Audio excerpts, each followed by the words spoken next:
your warmth, your spirit, and getting all of us here. I think this is a moment in time when we get together. When we get together with a pause, when we get together to sort of reinvent, reaffirm. And for me, this experience at INK has been a wonderful pause where I get ideas. I wonder at many points. And when I came this year to INK, looking at this tent, and when you think of a tent, what do you think of? You think of a circus. When you think of a circus, you think of performers, you want to get entertained. But guess what? You actually become a child and you reinvent yourself.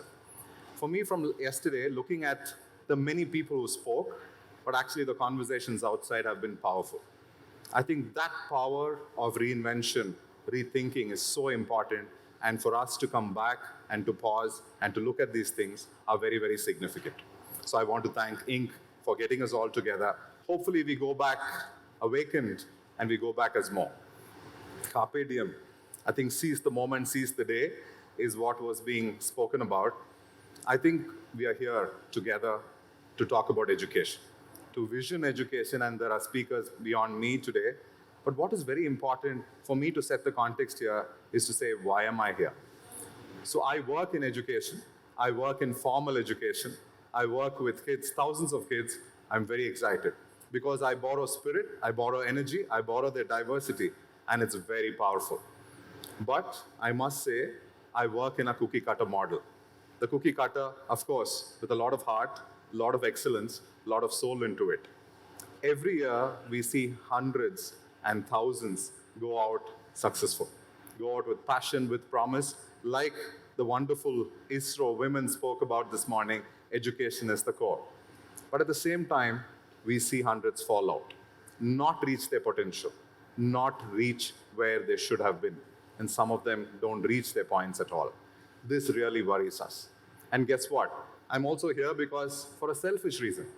My daughter, who's 2 years old, Sivakami, yesterday, when I spoke to my wife, did not want to go to school. Not because she didn't like it, she goes to a lovely school, but she was not comfortable with it.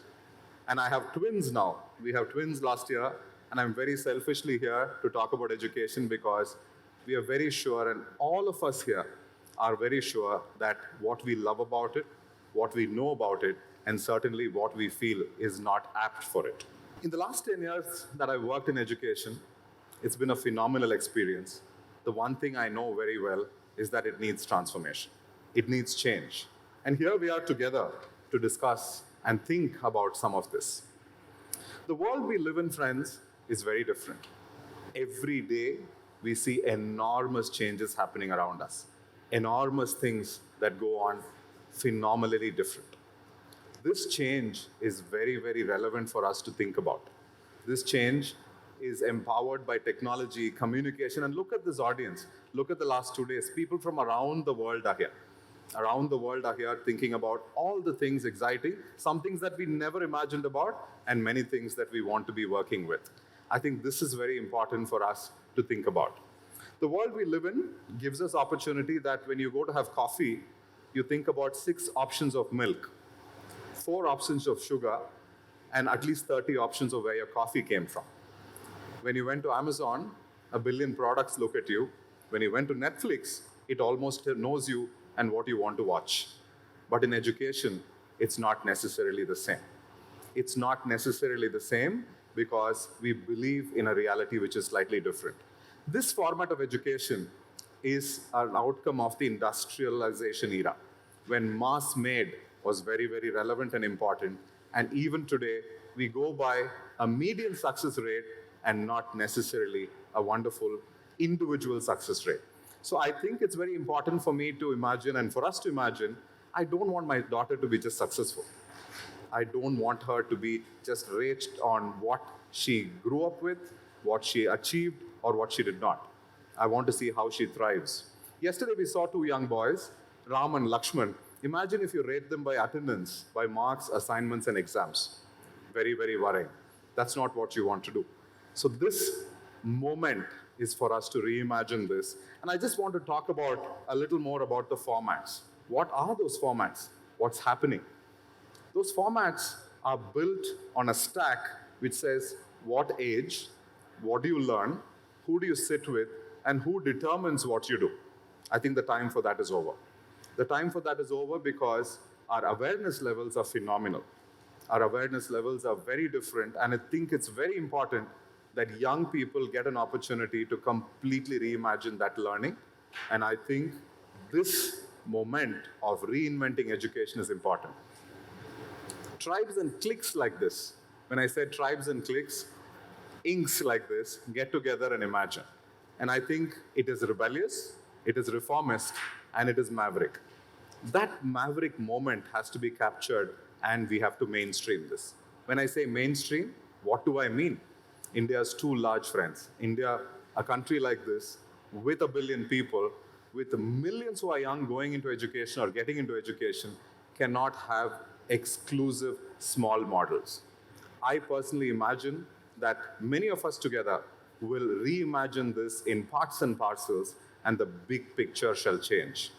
I do believe in rebellious approaches, maverick thoughts, but what is also important for us to remember is transformation in healthcare and education, like we heard yesterday, has to be consistent, has to be thought out, and cannot be exclusivist. This is very important for us to think about what kind of access we create to who and what kind of opportunities are there. In the very event this morning, we heard about the two ladies who spoke to us on the importance of basic education and how they empowered the whole country by having something in the moon. So I think it's important to create a system which is extraordinary, which is innovative, which is transformational, but one which will be humane and considerate. When we look at the huge amounts of people in the world who have got educated, and you think of injustice, war, hate, crime, people who are not necessarily considerate, then you think of what is education doing? It is giving us aggression, it is giving us growth, but is it considerate enough is the question that comes to our mind. So I think future of education is an opportunity for all of us to reimagine, and that reimagine has to be done with awakening the heart, inspiring the soul, and making sure education will allow individual transformation and inspired self to make that difference. I'm not sure whether all this talk will make sure Sivakami will go to school happily tomorrow, but I'm very sure that she will be better than me. I was recently in a reunion in my college, 25th year, and one of my classmates asked me how many days in a year I attended college. That was not to understand how good I was, that was just to say how much I never went to college.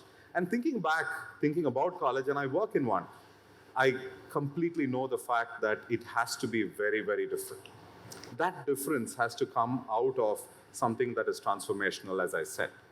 So here we are, and I think it's important that we are inspired to do a difference. And Lakshmi, as she said, we are talking about transformative experiences.